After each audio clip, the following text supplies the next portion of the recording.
bibigyan ko kayo ng chance naman to explain. Magkano yung expected or projected niyo ng gastos sa anniversary niyo? Magkano? Mr. Chair, the initial proposal ay 138 million proposal. Initial. Para saan po yun, Mr. Chair? Anniversary na, anniversary po. Ano anniversary? 130 million pang anibersaryo? Saan niyo kukunin ito? Anong gagawin niyo? Una saan kukunin at anong gagawin niyo sa 130 million pang anibersaryo niyo? Mr. Chair, Anibersaryo pang bigay ng additional package.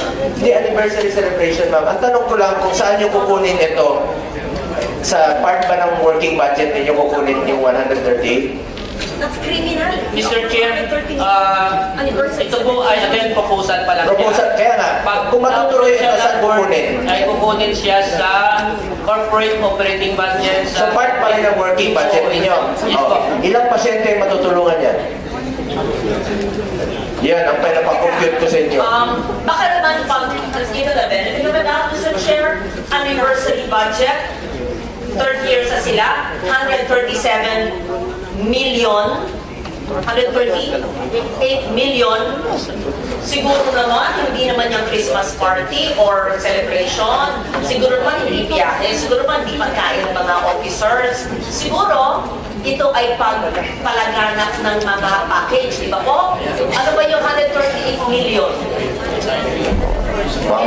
Mr. Chair. Ano ba? Mr. Chair, sorry. Pakisalit lang, no?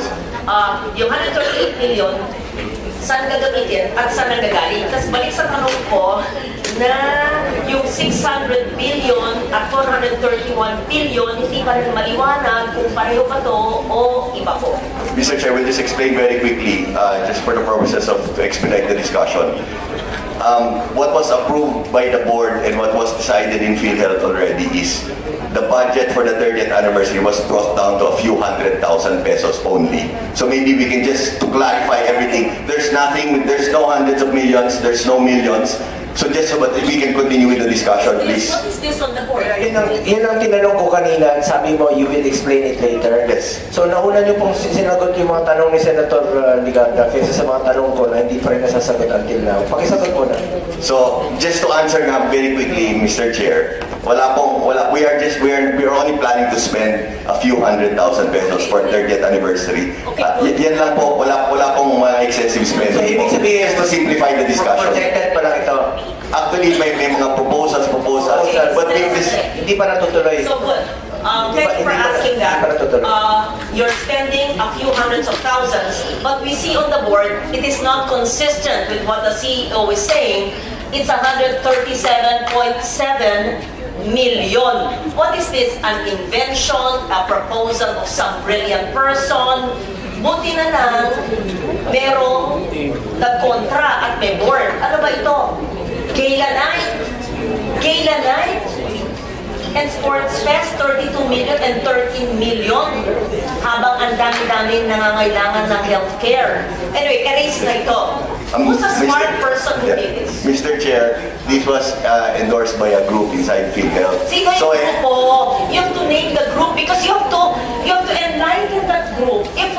Kung hindi po dinis-approve ng board ito at hindi kami nanonood sa inyo, walang oversight function ang Senado, ang Congress, you could have because you're a GOCC, we don't watch you every day. Mr. Chair, Madam. Sino po ang brilliant na nagbigay nito? We have an anniversary committee.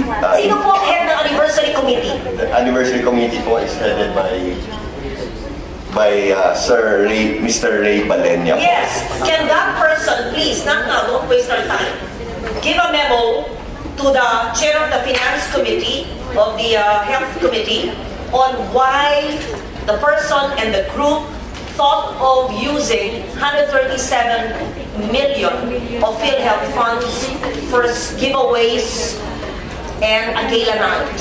We will submit, Your Honor, we will submit it within the day to Congress. No? A sports meet 2 years to the Senate. for 32 million and a gala night with PROs, I hope it's a GROs, at 13 million and a gala night with HOs for not 4 million, blah, blah, blah. And,